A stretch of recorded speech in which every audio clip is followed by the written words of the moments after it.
Welcome to the podcast. Y'all ask, what I'ma talk about with y'all ass? Everything from Nostradamus, Lil Pump, all the way down to Donald Trump. But black issues will be always at the forefront. Hoodies, I know that's just what y'all want. Black life, black love, all of the above. It's King Rashidi hoodies, ice toner gloves. I'm ready, it's Rise God Team. Rest in peace to the God Queens. Hey.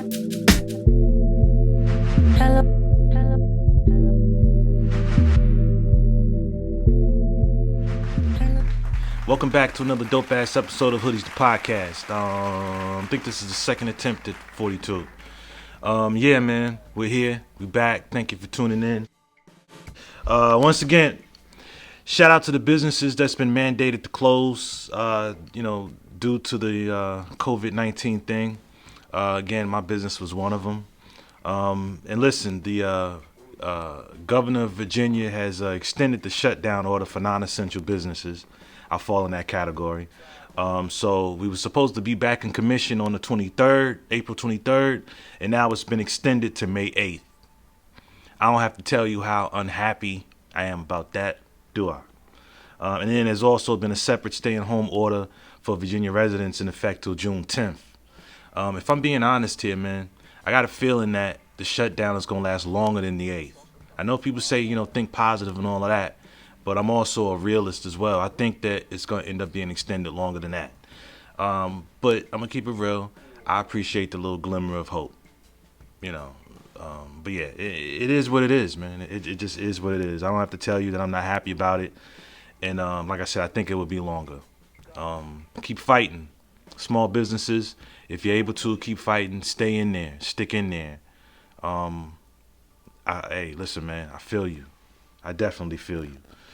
Shout out also to all nurses and medical staff, people who work in these homes with people who are mentally and or physically challenged, pretty much all essential personnel. Shout out to y'all, man, because from what I understand, a lot of you are working without proper protective equipment or personal protective equipment. All face masks, gloves, the whole nine. And I think about a week or so ago, maybe a week and a half, there was also a mandate that everybody, when you go outside, you got to wear face masks or whatever. Because apparently, at least here, everybody's being told to keep a 6-foot distance. Well, with the face mask thing along with that, I'm assuming that they're experts. They're saying that that the range is longer now.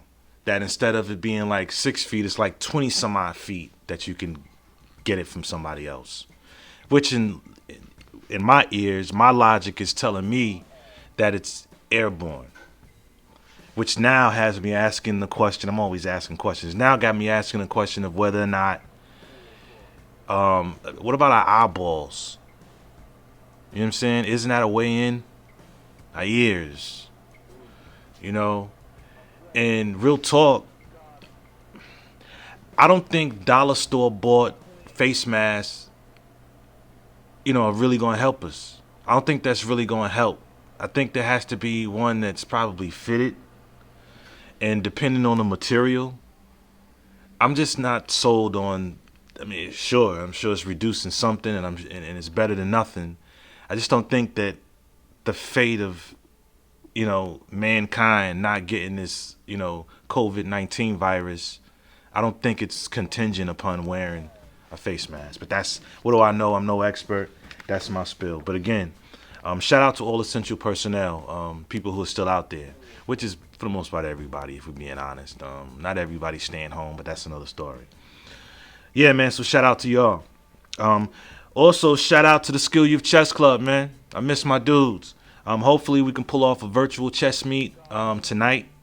Hopefully we can pull that off. We're supposed to be using it on Zoom. Never used Zoom before. So I'm gonna schedule like a dry run or something like that before I do it.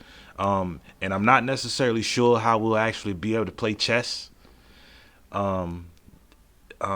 Yeah, so I'm sure I can if there is no chess, I'm sure I can come up with something to teach or listen, man, I might just open up the floor.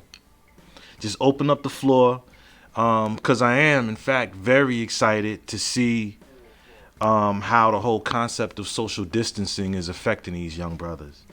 It's got to be major for them. School has been canceled.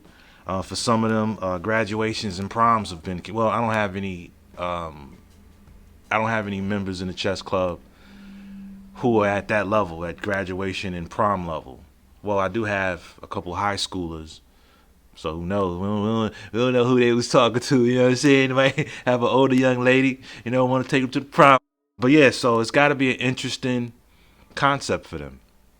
So I'm very excited in terms of what they're dealing with, how they're feeling. Hey, what type of theories have they heard? So I'm looking forward to that. And from what I understand, you can also record the sessions too. So maybe that'll be the next podcast. So we'll see. Like I said, I'm gonna do a dry run and see what's good with that. So shout out to the Skill Youth Chess Club, man. And I'm looking forward to the meet. Shout out to We Buy Black. I was gonna say WeBuyBlack.com, but if you're on the gram or Twitter or even Facebook, depending on which social media platform you use, it's either WeBuyBlack.com or it's just We Buy Black. Anyway, shout out to them and their Black Business Relief Fund. Right? They teamed up with Shea Moisture, who I believe was black owned at one point in time. Okay, and they conjured up $100,000, and they're awarding 20 black businesses for relief funding. They're giving out a relief of like $5,000 to 20 different businesses. Just simple. You just the deadline was the 15th, and I believe the 20th they should be, naming the businesses that they're choosing to support. Man, do I have to tell y'all how dope that shit is? Do I really got to tell you how dope it is? Black businesses taking care of black businesses? That shit is dope, man, because at the end of the day, that is, in fact, our responsibility. You know what I'm saying? Mexicans support Mexicans. I ain't even got to give you no example. Y'all know that. Jews support Jews. Arabs support Arabs. And I'm saying Arabs. That's a broad brush. I mean those from the Middle East. Okay? They support each other. Black folk, however, that's still something we still have not fully grasped the concept of. Hopefully one day we will. So listen, even if my business isn't chosen, even if my business isn't one of the 20 businesses that are chosen, I really appreciate the gesture. Like I said, the deadline for applying was the 15th. And I believe on the 20th, they'll announce the winners. So I want to send a shout out and some great energy to all the other black businesses who applied for this Black Business Relief Fund. I wish y'all good luck, and I hope y'all get it. Even if it's not me. Black power. All power to the people. We should be taking care of ourselves. All right, listen. Today's topic is death and the fear of it. Death and the fear of it. And I want to be clear. When I say death, I'm not just necessarily talking about the loss of life. I'm also talking about the quality of it. Okay? For example, losing the corner office gig that you worked so hard to get, went to school for years to get. Status. Class. That might be one and the same. I'm not 100% sure on that. Things. Like some people brag. Hey, I got my cars, I got my bike, I got my this, I'm straight. Got my house, I'm straight. I'm good. Those are things. That's weird for someone to say anyway, because what if you lose your cars and your house and shit? You still happy with yourself as a man or woman, as a human being, as a black person? Are you still happy? Because if your happiness is contingent upon that, then you're not happy. That's what it is for me. Or going to prison for standing up for what you feel is dead ass right. A lot of us don't stand up. A lot of us don't speak out because of fear of death. And I've just given you examples of certain types of death. To lose your status can be a death of sorts, or to be in a certain class. Like I said, I'm not sure if they're one and the same, but to lose that could be a type of death. Imprisonment could be a type of death. Say you were so radical, you're in solitary confinement. I believe Huey P. Newton, P is for Percy. But Huey P. Newton was in solitary confinement for some years, which is probably why he ended up losing his mind later on in life. That's my take on it. Nobody's ever said that. But if you read his book and talked about how long he was in solitary confinement, there was at one point where he explained how he would train his mind, to not let, the solitary confinement, fuck with him. And he would use his mind as a weapon. So sure, he was in prison, but his mind wasn't. His spirit wasn't. Dig a little deep into that. Check out his book, Revolutionary Suicide. Do you think losing our fear of death, becoming like fearless, fuck it, like fuck it if it costs us our lives, because this is what's right, this is for our people, this is for our children, our women, for our future, our nation? Do you feel like losing our fear of death is at least the start to the solution to be free, if you will? And okay, now given the types of deaths that I've listed, right? Imagine if we as a people no longer had a fear of being locked up, thrown under the jail. Imagine if, regardless of that, we still stood up tall and did what was right. Imagine if, regardless of law enforcement pointing a gun at your head, while his knee is on the neck of a little black girl in a bikini. I know y'all seen that video a while back. A motherfucking pool party with some black kids, and he manhandled, had his motherfucking knee on the back of the neck of a young sister in a fucking bikini. Young girl, right? And one of the young brothers was getting ready to go in and charge the cop to protect this young lady. But the cop, on his shit, gotta give it to him, he was on his shit, and pointed his weapon. He pointed his firearm at this young brother, and the young brother stopped in his tracks and backed up. Imagine if that young brother didn't fear that. Imagine if none of the young brothers or sisters or any of the people out there at that time gave a damn about that gun or the guns by the several police officers that were there. Imagine that. You know? Y'all might be thinking, oh, that's somebody's son, somebody's nephew, or whatever. Or some of you may say that it's not worth it. Just comply. And y'all might call me crazy, but had that young man not stopped, or any of them young brothers and sisters not stopped and went at those cops anyway, it would have been beautiful, man. To me, it would have been beautiful. That's my take, though. Let me ask you another question. Do you believe in life after death? Oh, man, I'm getting y'all noodles cooking today. Do you believe in life after death? Do you believe in the so-called, land of milk and honey? Sounds like a pleasant place. I'd say that's heaven. Do you believe in it? Or do you believe in hell? I'm asking because if you believe in those things, why do you fear death? If you are a believer in whatever religion or whatever belief system, period, and you believe that there's life afterward, life after this shell withers and dies, if you subscribe to things like that, then why are you afraid of death? That's something we should all ask ourselves. Why do you fear death? For what? We know that there's, what I'm saying? You know there's a life after this. Why are you scared? If the God or the deity that you believe in, why are you afraid? Why is it when faced with misfortune, we charge it to the game? Like, hey, this is what God wanted. This is what Jesus or Allah or Olodumare or Buddha, whoever wanted. This was written. This was planned. why does that fall by the wayside when death is on the menu? In fact, why do we, and I'm saying I'm human, why do we, period, tend to deviate from our core beliefs when faced with adversity?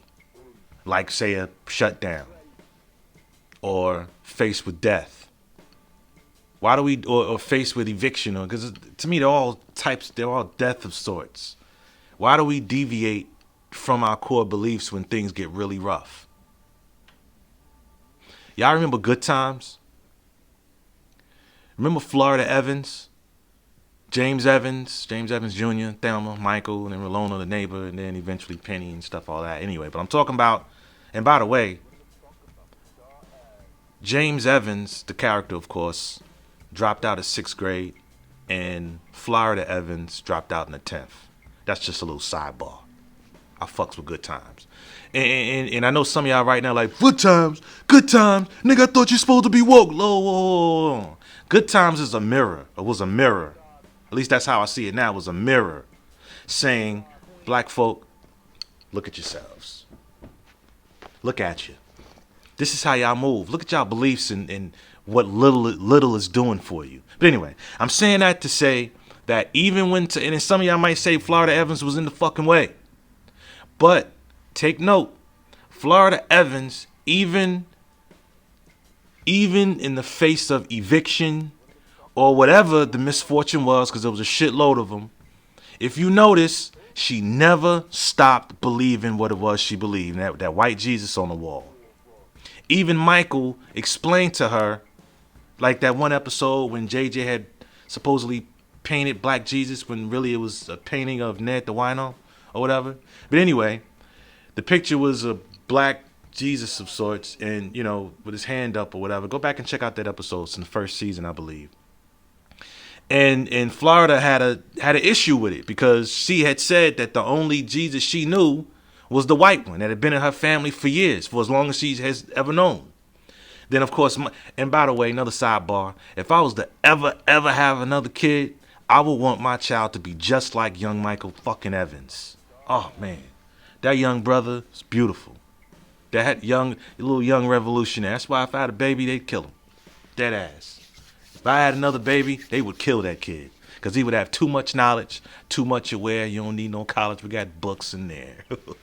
So even after Michael showed his mom, Florida Evans, the scripture, about Jesus, and then depending, I can't remember which Bible they read from, but in some, Jesus's complexion was brass, some is burnished bronze or something to that nature, burnished bronze, but it was with some hue, probably about this complexion. This would be like burnished bronze.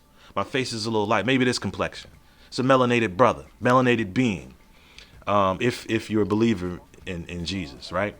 But I was saying all of that to say, and I just went off on a tangent. I'm saying all of that to say that in the face of adversity, at least Florida Evans stuck to the fucking script. She stuck to the script.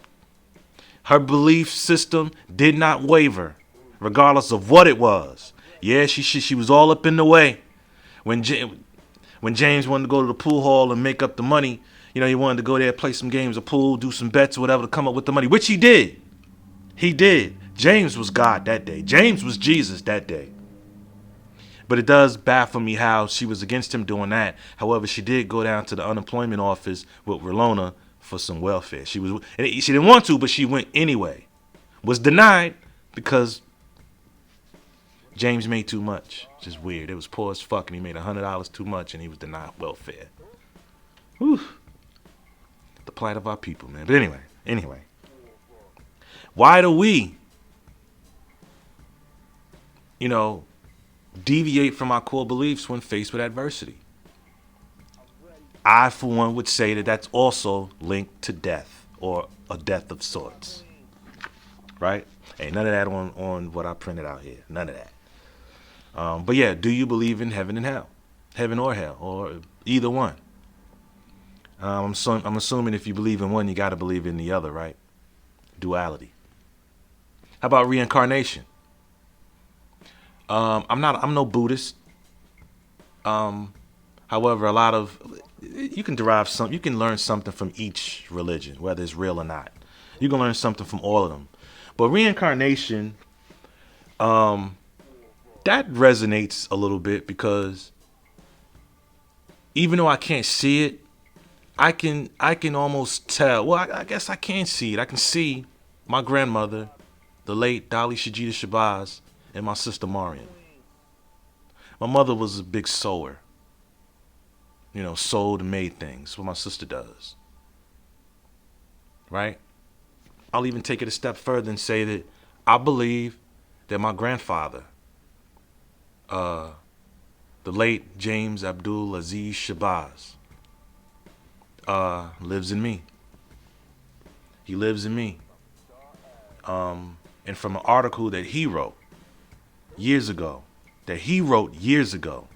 well, many, many years ago, way before I was born, he talked about how, in an article, he talked about how he's from a place called Arkadelphia.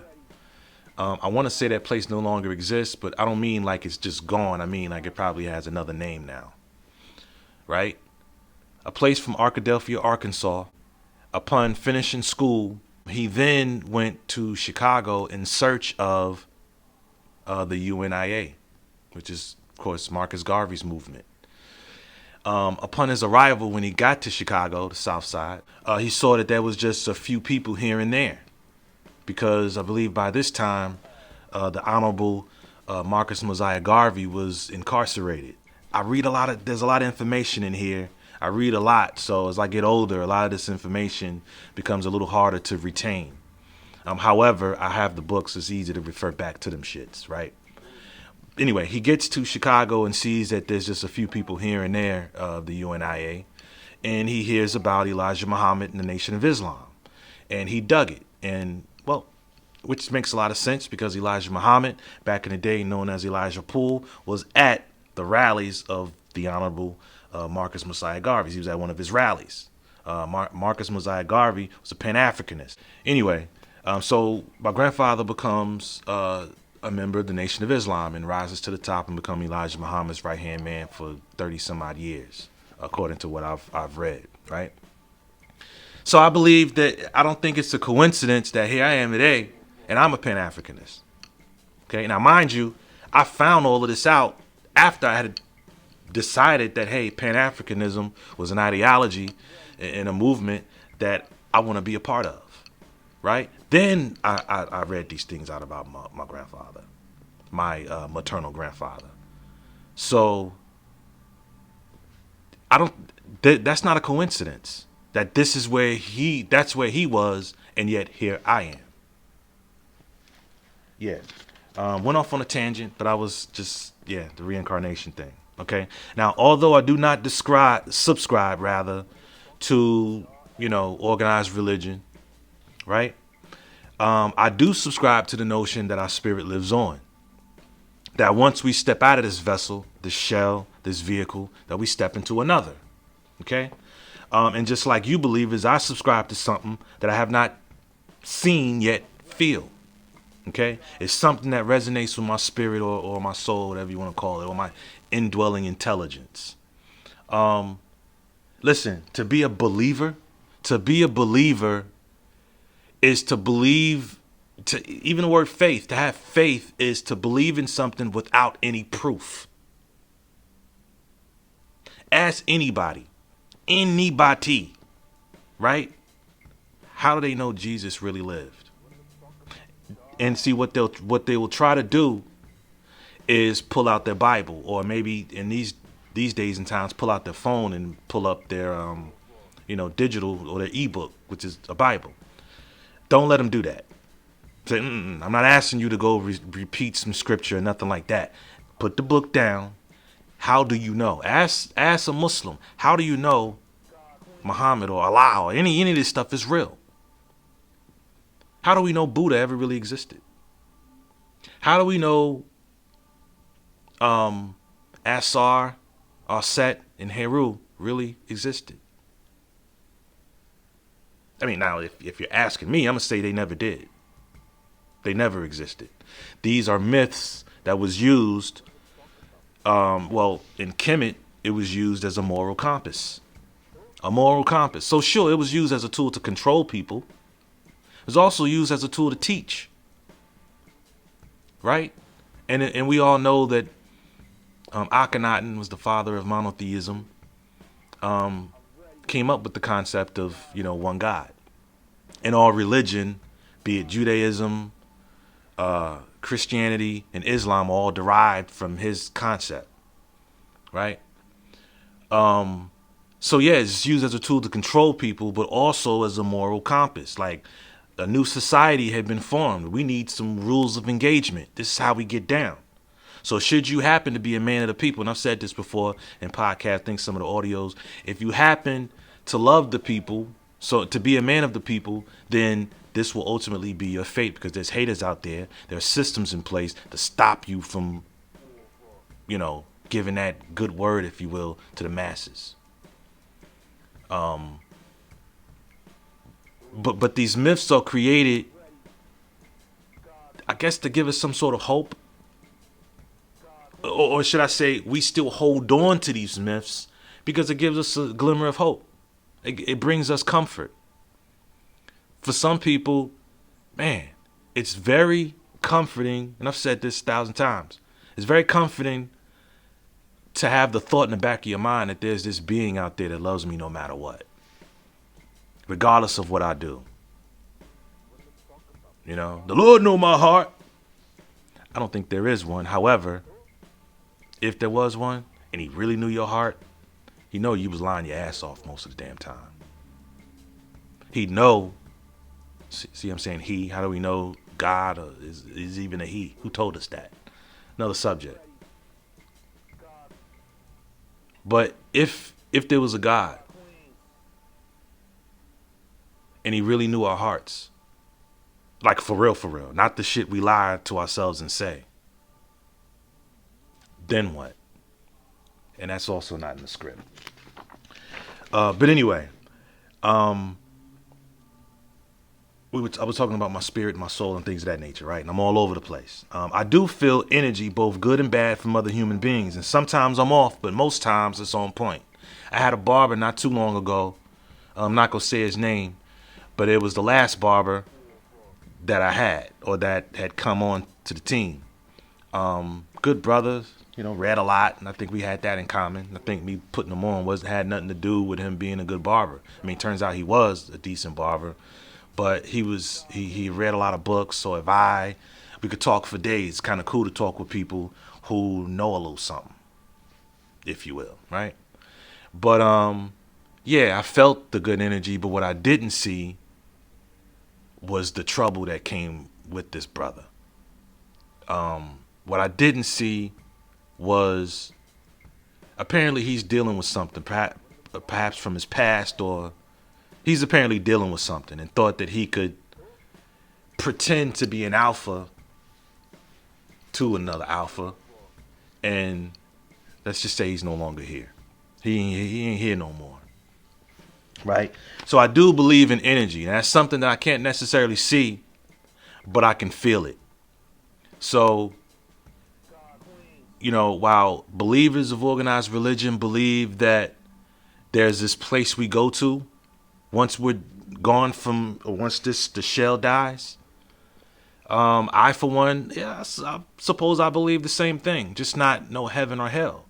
I believe that life after the shell, this vehicle, this avatar, that life goes on. So we are, in fact, stepping out of one vehicle and into another. Now, what that vehicle would be, we don't know. None of us have died and then came back and could tell people. Which is why I don't see how a preacher can tell you, what I mean? Can tell you that you're going to get into heaven, but I was once told that we all gonna believe something. But anyway, I'm saying all that to say, damn, I keep doing it. I'm saying all of that to say that if we believe these things wholeheartedly, if we believe these things, why are we afraid of death? Why are we so afraid to die? We're all gonna die. We don't know how we're gonna die. Some of us may be killed in some form or fashion. Maybe by some fault of our own, some fault of someone else, our death could be a mistake. I'm saying all of this. I'm about to wrap it up. I'm saying all of this to say that as a people, if we lost our fear of death, then we would not be so easily controlled. I'm going to say that shit again. As a people, if we lost our fear of death, we would not be so easily controlled. We are controlled by that job, that corner office gig. We are controlled by our fear of imprisonment. We are controlled by the things we want or have and want to maintain. We are controlled by maintaining a certain status, maintaining being a part of a certain class. Those things can be and are used to control us. If we lost our fear of losing those things, or of course life itself, or just the quality of life, just a death. If we lost our fear of it, we would no longer be so easily controlled. Super facts. Yeah.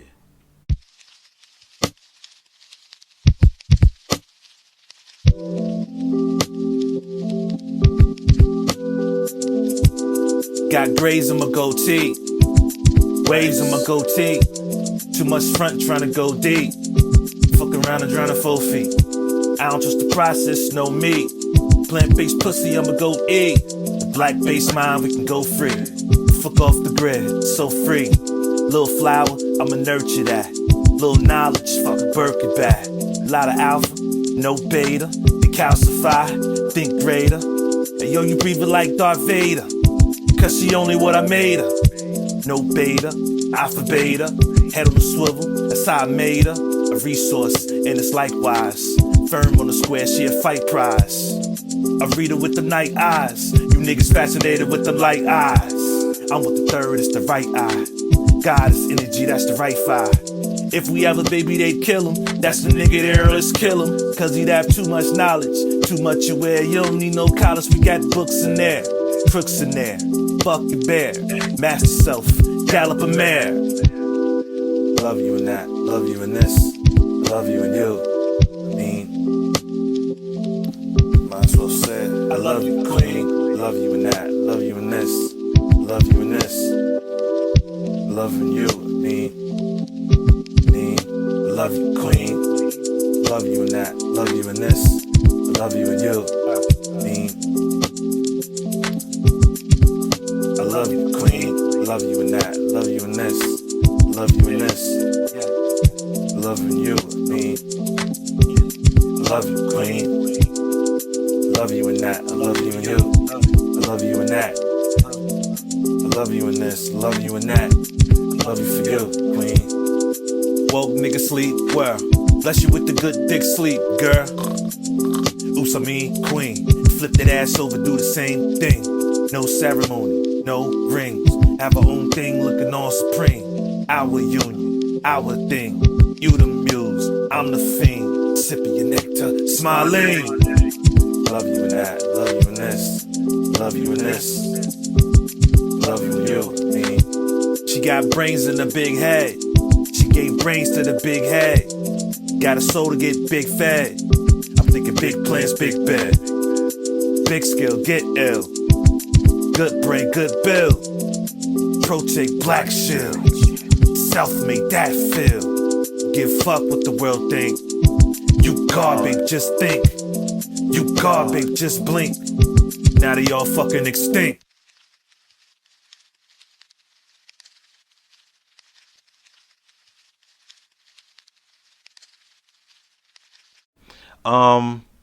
Won't be too much longer. Again, about the theories, the many theories that's out here. Listen, I've come to realize that, listen, it don't matter if it's 5G, depopulation, a hoax, a maneuver to go digital with cryptocurrency, a virus, world domination, or whatever. Big Brother is trying to kill us. I know some of y'all thinking that's a fucking reach. Big Brother is trying to kill us. And here's something else to think about, right? Remember when Verizon, T-Mobile, AT&T, Sprint, and whoever, when advertising new phones, they would say things like, equipped with 4G technology. Remember that? I can see the commercials now. 4G technology. And in our minds, we're thinking, shit, 4G? I need to upgrade and get off this 3G. Even if I don't even think there was a 3G. Probably was, right? I'm bringing that up to say, why wasn't 4G as big a deal as this 5G and the 5G theory? What's so special about 5G? And sure, I don't necessarily know the difference between the two, but what is the difference between 4G and 5G? Right? To the point to where it's connected to a loss of life. I don't know. It's got me questioning that. It should question everything. I mean, it could be true, but then again, it could all be a farce. You know? Oh, real quick before I forget. The Black Barbers Inc. strap back, right? Embroidered, green under brim, leather strap back. Don't worry, this comes out. You know what I'm saying? This comes out where you can adjust it and things of that nature. Embroidery in the back, embroidery in the front. For some of you who like the rock hats like a dad hat, you can bend. I'm not gonna bend this. This is brand spanking new, but you can bend it like a dad hat. It's embroidery, so you ain't got to worry about the print, coming off because it isn't printed. It's embroidered. Also embroidered in the back. Leather strap back. This shit is fire. You know what I'm saying? You want to cop one, right? You want to cop one? You can cop yours. Let it sit pretty right there. You can cop yours for $25 US, $25 US plus shipping and handling. Shipping and handling is about $8. So send that. If you want to send it, you want to purchase this, which I know you do. I know you do. Don't you? Don't you? Hold on.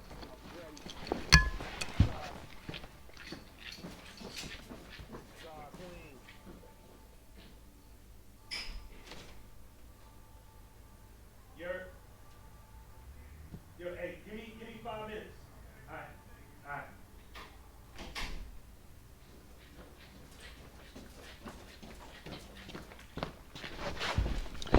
right. I'm back. Check it.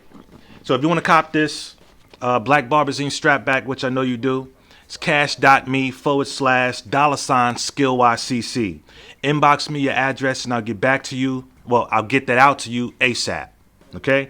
Also, the Al Kibulan bucket hat. Fresh out the box, so it's a little warped looking right now. You rock this in the summer.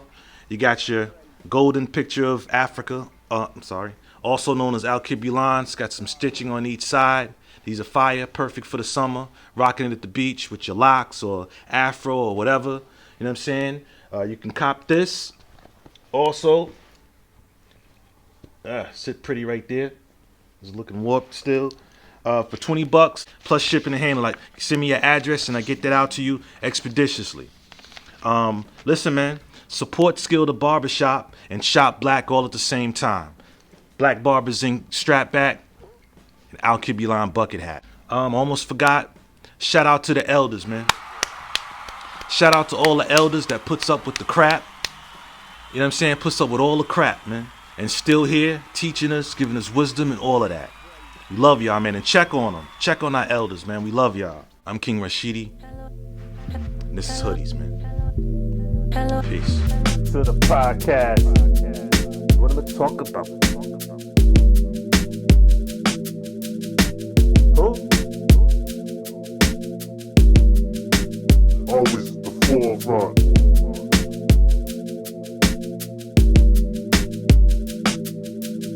This King Rashidi. Hoodies. Ready. God King. God Queen.